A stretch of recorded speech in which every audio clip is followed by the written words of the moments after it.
I will lift my eyes to the hills. From whence comes my help? My help comes from the Lord who made heaven and earth. He will not allow your foot to be moved. He will keep you.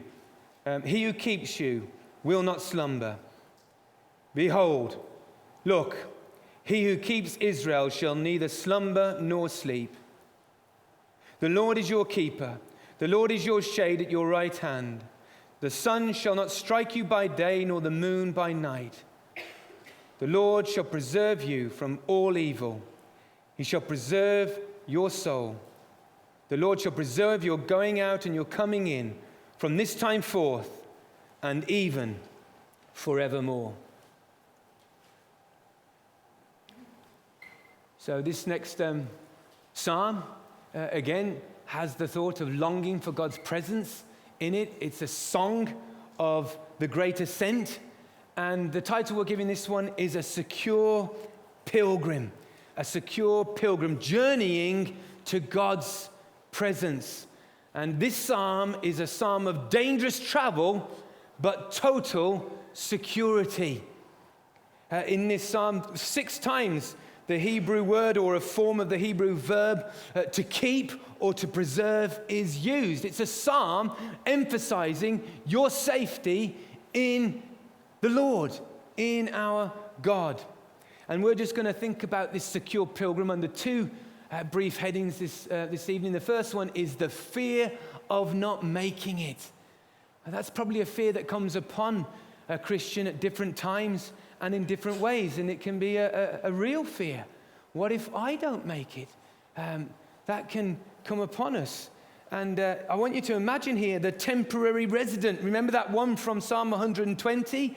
Well, he's set out on a journey to the great ascent. He's wanting to make it to Jerusalem. And he's drawing close to Jerusalem. And we hear him saying, verse 1, I will lift up my eyes to the hills. From whence comes my help? Or maybe we could say it in this way. I keep raising my eyes to the mountains, because they are mountains. Where will my help come from? And this is what he's saying as he draws near to Jerusalem. There is a moment of fear in the question, isn't there? He looks at the mountains. Where will my help come from? There's a moment where he has to question and search for the answer. And why does he have that moment of fear? Well, it's because of these mountains. They're called hills in verse 1. But they're mountains. They're significant. And which mountains are these? And why do they worry him? Well, we get an answer actually in another psalm of ascent, just turning over the page to Psalm 125. Psalm 125, verse 2. As the mountains surround Jerusalem, so the Lord surrounds his people from this time forth and forever. You see, Jerusalem was surrounded by mountains. Today it's surrounded by mountains. If you go and look to the north, to the south, to the east, and to the west, all the mountains are higher than Jerusalem. So even as a pilgrim draws near, even as he's covered hundreds of miles and he's now within 5 miles, 10 miles, he cannot see Jerusalem. He sees the mountains that surround Jerusalem. And he won't see Jerusalem until he climbs the mountains. And these are dangerous mountains. Remember, Jesus told the parable of the Good Samaritan about these mountains. The mountains up from Jericho to Jerusalem that must be got over. And how you could fall among thieves and robbers and murderers as a journeyer, especially as a stranger. So we understand why fear threatens to overtake this pilgrim. And you are a pilgrim if you're a Christian. If you're a temporary resident, you're also a pilgrim. And what mountains frighten you on your journey to God's presence? What mountains worry you? And does the fear that you won't make it threaten to overtake you at times? Does that fear come upon you as a pilgrim? Maybe the mountain of personal sin and failure. We all have it. We all have a mountain of personal sin and failure. Not one person here doesn't. Maybe the mountain of temptation. And you go, God, when will I overcome that mountain? The mountain of physical pain or physical weakness. The mountain of not being what you once were. Did you notice this pilgrim took his eyes off the mountains and he looked at his God? That was his simple answer to his fear. The fear of not making it. It was a simple change of focus. That was his solution to the fear of not making it. And we don't want to trivialize our mountains, but there's no other solution for the mountains and the fear of not making it other than looking at the one who keeps you.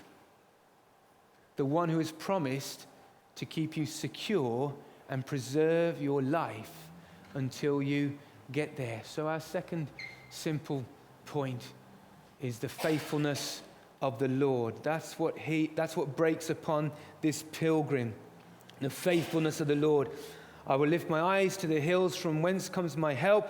My help comes from the Lord who made heaven and earth. He reminds himself of his almighty power, his creative power, his sustaining power over all things, his power to keep those that trust in him. And he remembers that this God gives complete protection and care to all who trust in him. Let's just take that in a moment. So he says that he never sleeps, doesn't he? In verse 3 and 4. He will not allow your foot to be moved. Why? He who keeps you will not slumber. Behold, he who keeps Israel shall neither slumber nor sleep. This is in direct contrast to the other gods like Baal. Remember Elijah. Maybe he's away, maybe he's asleep, he said to the prophets on the mountain. This God never sleeps. He never, ever sleeps in watching over those that are pilgrims going towards his presence. In 5 and 6, we see that he gives 24/7 protection. The Lord is your keeper. There's that word. The Lord is your shade at your right hand. The sun shall not strike you by day, nor the moon by night. Do you see that 24-hour protection? Day or night, you are protected. You're protected from real threat, like sunburn, like the sun burning down on you, and you're even protected from imagined threat. I mean, when does the moon burn you? But day and night, you are protected by this God who never sleeps. In fact, he's your shade. Verse 5, at your right hand. That word at speaks of serving. It's spoken about a servant. God serves us with his shade and protection. God is a serving God. That's an incredible thing, and he remembers it. It's true in the New Testament. Let's just read those. Luke 12. Jesus tells a parable about the man who goes away to a wedding and he's coming back. Or is expected back, and the servants are to be ready, and it says it will be good for those servants whose master finds them watching when he comes. Truly I tell you, he will dress himself to serve, will make them recline at the table, and will come and wait on them. This is God, the master. He loves to serve you and me. That's what he does. What did Jesus say in Mark 10? For even the Son of Man, even God himself, did not come to be served, but to serve and to give his life as a ransom for many. God has always served humanity, and he always will. And it doesn't stop on pilgrimage. It doesn't stop as a temporary resident. He serves you with his shade. He has 24-hour protection on his people. It is comprehensive, total security. Look at verse 7. The Lord shall preserve you from all evil. Not some, all evil. Your soul he shall preserve, verse 7. He shall preserve your soul. The whole of you shall be kept at all times, in all locations, verse 8.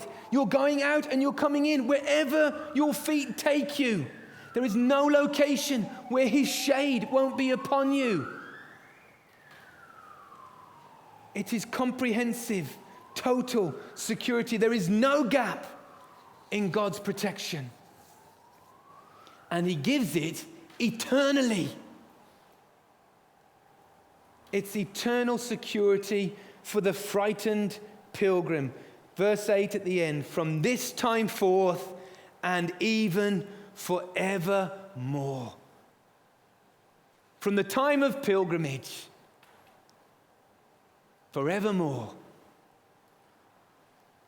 Is this physical security that he's talking about here? Well, yes. That's what God is promising this pilgrim as he travels. He's saying, I will protect you, I will bring you to Jerusalem, and he rejoices in that. But it points to a greater security, spiritual security. And that, my friends, is not a cop-out to say that you this day are spiritually protected totally by God in Jesus Christ. That physical security points to a greater reality, which is your spiritual safety. And you are safe in Jesus Christ. And Jesus coming and doing that is a great fulfillment of this promise here. Jesus Christ secured the believers, the pilgrims' safety at the cross. That's where he secured it. That's where he did. He lived a perfect life and he laid down his life as a substitutionary sacrifice so that all who believe in him for the forgiveness of sins shall be safe because of who he is and what he's done. A done deal. So from then on and forevermore, from the moment of faith, you are safe.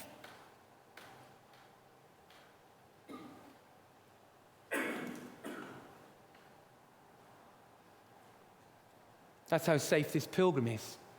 And that's how safe you are. Even with the mountains ahead of you that would cause you to fear.